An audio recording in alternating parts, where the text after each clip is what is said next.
through the beginning of the session through, I believe, August, and I'll send around a link. There's actually, in the digital version of the link, on our website there will be a link to the previous report. Which I'll has send this. Overall, nationally, by the way, 826 ALEC model bills were introduced in state legislatures around the country, and 115 were enacted in 2009. In 2011 in Ohio, 33 bills were introduced in Ohio containing elements from 64 different ALEC model proposals during that year. Many of them passed. Do you know how many passed? Do you have that number? I can provide it to you. It's in the report release. The original report from January. Ohio. Yeah, so we'll get there for you. And that's just through August of 11? Yes. Have you looked ahead since then to current? No, we haven't. It's a very extensive process. Obviously hundreds of bills are introduced in the legislature, and ALEC has hundreds of different bills that they're trying to put forward as well. So going back and comparing line by line, the section is a very labor-inducing process, as I'm sure that our guests here can attest to. Who the center and Brett spent all December last year comparing bills. So I haven't told Brett this yet, but we might have to do that again. How do you know that it's an ALEC bill or pieces are from ALEC bills? Are they going to keep their endorsement of Many of them are actually, and we've had it in the previous report, you can actually see them when we provided copies. They're word-for-word language from one bill that aren't adopted into another. And you see this nationally as well, that Lisa can address, but for instance, the stand your ground bills were literally word-for-word, some of these types. Well, at least large sections of text will go.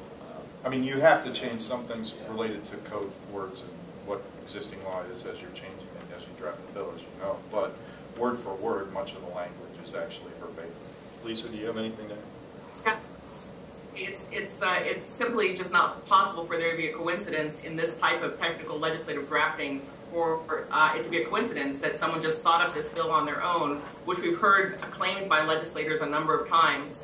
The fact trace the bill being passed by an ALEC task force, it then becomes a priority for ALEC legislators, and then we see them being pushed by ALEC legislators in the states subsequently, and then we also know through documentation in Ohio, records there as well as in other states, we see ALEC pushing those bills forward, asking them to be introduced, and asking them to be passed. ALEC is a charity, a nonprofit organization that claims it does no lobbying, even though its primary operation is this bill mill to get these bills put into law and enacted.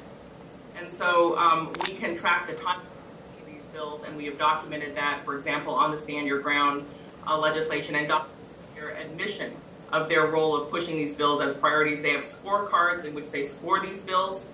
They're monitoring bills. They want them moved. So this differs, because of the gift issue, it differs from, say, we obviously see an NRA bill go through Ohio legislature, or Ohio Right to Life bill, and it's written by them and handed off to the legislature later. Yeah, I mean, you don't see as much as, I've had my issues with the NRA over other issues, as you all know, unless they're part of sitting at these tables writing the model legislation, they don't get to wine and dine and get around all these ethics laws. Unless you're sitting at that table as a corporation, you're not going to have that influence, and that's the problem with how this is done. So, I noticed that Senator Seitz said yesterday that, he felt that they were being unfairly picked on because, he felt that, they have a majority. Well, yeah, but so do the citizens have a right, regardless of what party's in power, to have an equal footing with an ability to influence their legislators and play on a level playing field.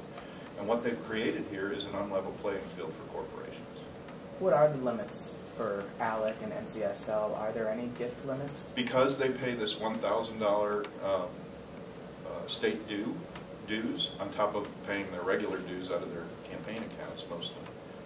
There are no limits. There's no $75 limit on meals and trips and expenses, which is why you'll see in this report that this legislative aide was sitting there trying to arrange these Tony dinners for all these legislators and trying to arrange based on who needed access to what legislator, the access to legislators for corporations. They got so bad they were fighting over their gluttony. Because legislators pay those dues? They actually have the state legislature, the official legislature, pay the $1,000, and that takes off the limits.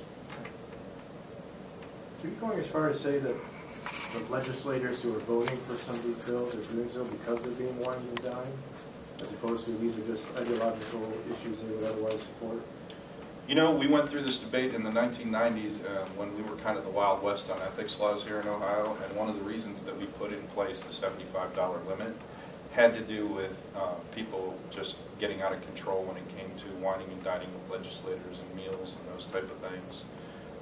For those that weren't here, the honorarius scandal actually, and what I refer to as pancaking, had to do with legislators that would actually go to dinners with corporate lobbyists, and then a lobbyist would have 8 or 9 corporate lobbyists across the table, and they'd actually start doling out $500 checks of honoraria. So you'd leave, and honoraria, by the way, wasn't even campaign money, that was actually personal money. So not only were you getting free dinners back then, you were walking away with $3,000, $4,000 in personal money to put in your checkbook and checking account. So, you know, that's what led to that scandal. And we had a very good comprehensive ethics law that both parties agreed to try to resolve that issue. And it's worked until this. And now it seems to be a bit of gluttony here where they're trying to get around the law. Do you think this sets an unsettling precedent that other people could try to use this type of loophole too, and then it kind of just takes away all the stuff that you worked on in the 90s? I think this is a very slippery slope that is starting to erode the whole concept of ethics in Ohio. It's a slippery slope that is starting to undermine what JLAC was created from, which was that scandal. And I think it's important for the Legislative Inspector General to take this seriously enough to look into these allegations, look into these reports. And if he claims, and I'm not sure that I agree with him, but if he claims he can do nothing, then his legislative members of his ethics committee need to take action. They need to change the law. Brian?